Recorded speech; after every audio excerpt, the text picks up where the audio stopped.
Good morning all dear friends. एक बार फिर से स्वागत है आपका अपने YouTube channel study for us 11। और आज का टॉपिक हमारा रहेगा यूनाइटेड नेशंस ऑर्गेनाइजेशंस।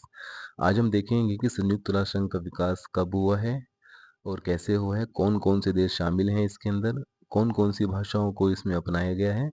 आइए चलिए स्टार्ट करते हैं आज का टॉपिक। संयुक्त राष्ट्र एक राजनयिक और राजनीतिक अंतर्राष्ट्रीय संगठन है जिसका उद्देश्य अंतर्राष्ट्रीय शांति और सुरक्षा को बनाए रखना है। सभी राष्ट्रों के बीच में सभी प्रकार के संबंध, आपसी भाईचारे को बना के रखना है ताकि सभी विकसित देश, विकासशील देश एक दूसरे की आपस में सहायता कर सके। जैसे कि हम सभी जानते हैं 1945 में 50 देशों के प्रतिनिधियों ने सैन फ्रांसिस्को में संयुक्त राष्ट्र चार्टर के लिए ग्राफ तैयार किया। वो यूएनओ के निर्माण के लिए हस्ताक्षर भी किए गए। अगर हम यूएनओ के हेडक्वार्टर की बात करें तो हम आपको बता दें यूएनओ को हेडक्वार्टर अमेरिका के न्यूयॉर्क शहर में है, जो कि 39 मंजिला बना हुआ है, 17 एकड़ जमीन पर फैला हुआ है। और अगर हम यूएनओ के नाम की बात करें तो हम आपको बता दें कि यूएनओ का नाम अमेरिका के पूर्व राष्ट्रपति रूजवेल्ट द्वारा दिया गया था। तो हम कह सकते हैं कि अमेरिका के पूर्व राष्ट्रपति रूजवेल्ट के द्वारा ही यूएनओ यानी कि यूनाइटेड नेशंस ऑर्गेनाइजेशंस का नामकरण किया गया था। अगर हम यूएनओ के आरंभिक समय की बात करें तो हम आपको बता दें कि आरंभिक समय में यूएनओ के केवल 51 सदस्य बने थे, जो कि हम आज के वर्तमान समय में देखते हैं तो 51 से बढ़कर इसके सदस्य 193 हो गए हैं, जो कि संपूर्ण विश्व में हर महाद्वीप में फैले हुए हैं।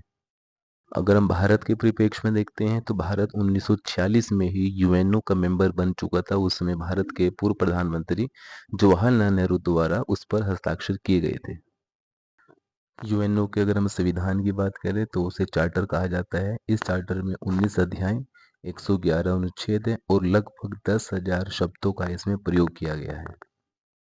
अगर हम यूएनओ में शामिल भाषाओं की बात करें तो हम आपको बता दें यूएनओ में 6 भाषाओं को मान्यता दी गई है, जिनमें English, Chinese, Arabian, Russian, French और स्पेनिश शामिल है।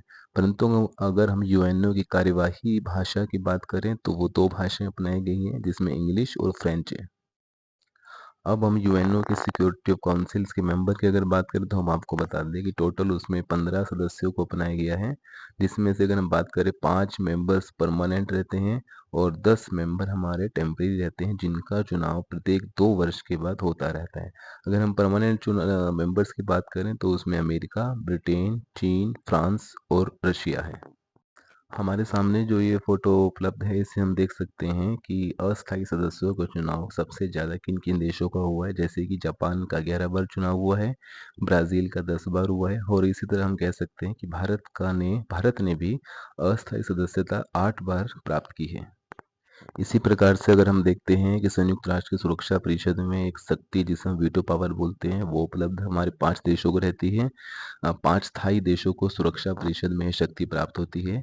एक सदस्य के विरोध में निर्णय रद्द हो जाता है। अगर हम देखते हैं तो सबसे जो ज़्यादा बार है रशिया ने वीटो पावर का यूज़ किया है, उसके बाद अमेरिका ने, उसके बाद UK and France and China ने।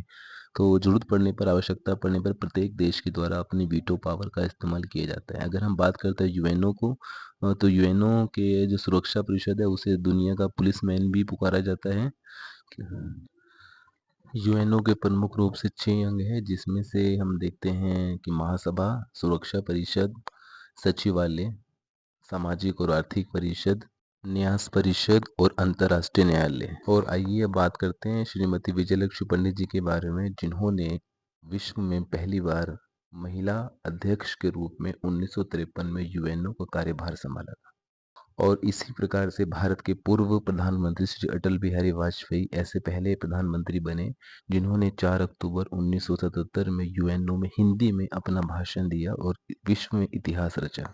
और अंत में हम इस प्रकार कह सकते हैं कि संयुक्त राष्ट्र की महासभा ने 1946 में एक ऐसी बैठक का आयोजन किया जिसमें सभी देशों ने मिलकर आपस में विश्व में शांति, व्यवस्था, सुरक्षा, भाईचारे को बनाए रखने के लिए मिलकर प्रयास करने आरंभ किए।